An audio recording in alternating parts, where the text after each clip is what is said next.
सभी व्यूअर्स को नमस्कार। आज की इस वीडियो में आप लोगों से बात करेंगे एसएससी सीजीएल 2022 का जो आप लोगों का टीयर 1 हुआ है उसमें आपका क्या सेफ स्कोर है। बहुत लोगों के मैसेजेस आ रहे थे कि कितना अटेम्प्ट करें, तो क्या हम मेंस की तैयारी करें या नहीं करें।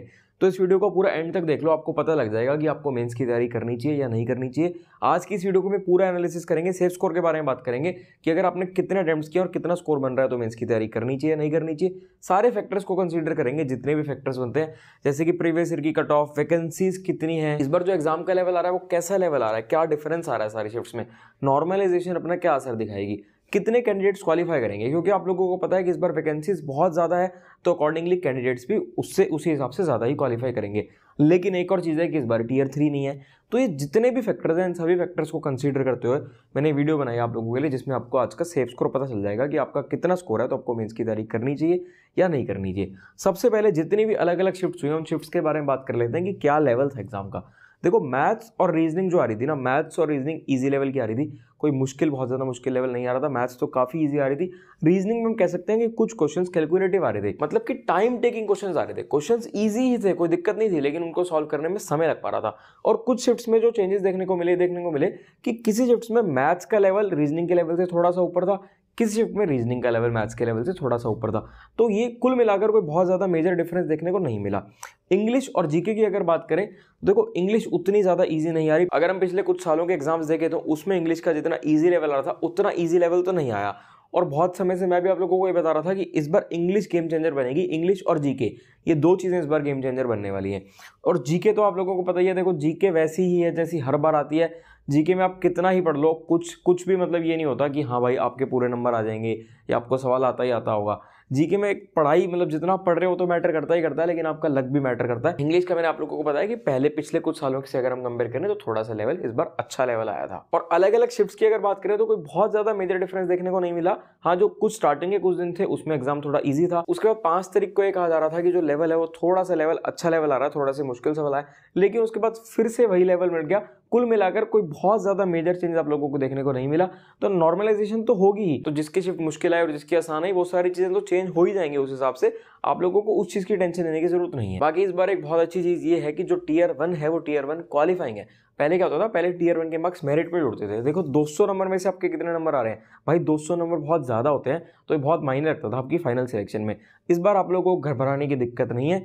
जिन लोगों की टीयर 1 तक तैयारी बहुत ज्यादा अच्छी नहीं थी वो लोग भी अभी तक रेस में है, यानी कि जो लोग क्वालिफाई कर जाएंगे वो सभी लोग रेस में हैं। उनको भी वो सेम सरकारी नौकरी मिल सकती है। अगर एक बच्चे के 200 में से 200 आते हैं और एक के जितने भी क्वालिफाइंग जो कट ऑफ जा रही थी उतने आते हैं, दोनों ही सेम लेवल पर खड़े हैं इस समय पर। बाकी हाँ ये है कि मेंस की तैयारी तो आप लोगों को करनी ही पड़ेगी। मेंस में अगर आप जितना अच्छा स्कोर कर पाओगे वहीं से आपकी सारी मेरिट क्रिएट होगी। तो अभी हम सेफ अटेम्प्ट्स के बारे में बात करेंगे। कितने अटेम्प्ट्स अगर आप लोगों ने करे तो वो सेफ अटेम्प्ट माना जाएगा और कितना स्कोर आप लोगों के लिए सेफ है और आपको मेंस की तैयारी करनी चाहिए। बाकी आपको ये बता देता हूँ कि मेंस की तैयारी में ना लापरवाही मत करना, क्योंकि ये 390 नंबर का मेंस आने वाला है आपका। बहुत ज़्यादा नंबर भी नहीं है, लिमिटेड सवाल आ रहे हैं। तो जो लिमिटेड सवाल बनेंगे ना वो ठीक सवाल बनेंगे। ठीक सवाल का मतलब ये नहीं होगा कि बहुत ज़्यादा मुश्किल सवाल बनेंगे। ठीक सवाल का मतलब है कि चुनिंदा ऐसे टॉपिक्स है ना, उन टॉपिक्स पर ही सवाल बनेंगे।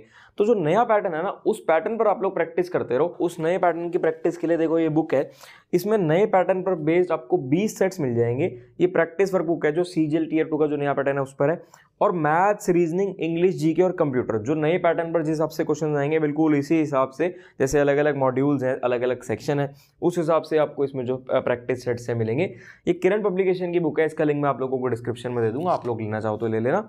और प्रैक्टिस करना आप लोगों के लिए बहुत इंपॉर्टेंट है, क्योंकि आप लोग जितनी प्रैक्टिस घर में कर लोगे ना उतना आप लोगों के लिए ईजी हो जाएगा। आप लोगों को कुछ नया नहीं दिखेगा एग्जाम में। और हाँ भाई, कंप्यूटर को भी निगलेक्ट मत कर देना, इस बार कंप्यूटर भी आप लोगों के लिए इंपॉर्टेंट है। हाँ है क्वालिफाइंग, मेरिट में नहीं जुड़ेगा, लेकिन जो आपकी ड्रीम पोस्ट है, जो आपकी एम है, उस एम वो वाली नौकरी लेने के लिए आपके जो एक मिनिमम क्वालिफाइंग मार्क्स होंगे वो तो आपको चाहिए ही चाहिए ना। तो इस चीज़ को नेगलेक्ट मत करना, उसकी भी तैयारी ढंग से करना। मतलब कुछ भी चीज़ को आपको इग्नोर नहीं करना, आपको हर चीज़ की तैयारी अच्छे से करनी है। अब बात कर लेते हैं सेफ स्कोर और सेफ अटेम्प्ट्स के बारे में कि आप लोगों का क्या सेफ स्कोर रहने वाला है और क्या कितने सेफ अटेम्प्ट्स है। देखो हम बात करेंगे रॉ स्कोर के बारे में। नॉर्मलाइजेशन जो अपना फैक्टर, जो नॉर्मलाइजेशन फैक्टर है वो तो जो चेंजेस करेगी वो करेगी ही करेगी। और कुल मिलाकर जितनी भी शिफ्ट थी कोई बहुत ज़्यादा मेजर डिफरेंस भी नहीं था शिफ्ट्स में। तो हम एक जनरलाइज रॉ स्कोर के बारे में बात कर लेते हैं कि अगर आपका इससे ऊपर स्कोर है तो आप अपने आप को सेफ समझ सकते हो और आप लोगों को मेंस की तैयारी करनी चाहिए। देखो मेरे हिसाब से, जो मैंने जितना एनालिसिस किया, मेरे हिसाब से अगर आप लोगों का 115 के आसपास स्कोर बन रहा है तो आप लोग रेस में हो। यानी कि आप लोगों के काफ़ी हाई चांसेस हैं कि आप लोग कट ऑफ क्लियर कर जाओगे और आप लोगों को मेंस की तैयारी ज़रूर करनी चाहिए। देखो 115 की जगह मान लेते हैं अगर आपका स्कोर 105 भी बन रहा है तो 105 बनने पर भी ये मतलब नहीं है कि मेंस की तैयारी छोड़ दो, घर बैठ जाओ, ये दोबारा से टियर 1 पढ़ने लग जाओ। देखो मैं आप लोगों को समझाता हूँ। एक तो इस बार जो टियर 1 है और जो मेंस है कोई बहुत ज़्यादा मेजर डिफरेंस है नहीं। पहले होता था कि डिफरेंस होता था, लेकिन अब मेंस में भी वही सारी चीज़ें आनी है जो आपकी टियर 1 में आनी है। थोड़ा बहुत लेवल हो सकता है इंक्रीज कर दें। और अब जो CHSL का नया पैटर्न आया है, CHSL के नए पैटर्न में भी जो आपका पैटर्न चेंज कर दिया वो CGL जैसा ही कर दिया, बस थोड़ा सा जो डिफरेंस लगा नंबर ऑफ क्वेश्चंस में, बाकी चीजें वही कर दी। वैसे ही आप लोगों की मैथ्स, रीजनिंग और इंग्लिश जीके कर दी। तो अगर आप लोगों का स्कोर इससे कम भी है तो भी आप लोग मेंस की तैयारी करो, क्योंकि उस मेंस की तैयारी करने से क्या होगा, उस मेंस की तैयारी करने से एक तो आपकी CHSL की तैयारी हो रही है साथ साथ, यानी आप तैयारी CGL की कर रहे हो और CGL के साथ साथ आपकी CHSL की भी तैयारी हो रही है।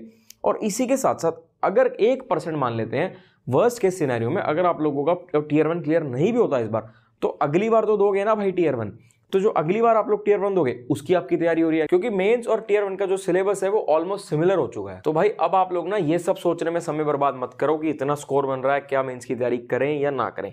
ये समय यूटिलाइज करने के लिए है। आप मानकर चलो आपके पास जितना भी समय है 2 से 3 महीने है, इन 2 से 3 महीने में दिन दुनिया को छोड़ दो, एक अपना कमरा है उस कमरे को अपना दोस्त बना लो, टेबल चेयर रखो उस कमरे में, टेबल चेयर कमरा, बस बाकी पूरी दुनिया को भूल जाओ, अपना खाओ पियो सो और पढ़ाई करो।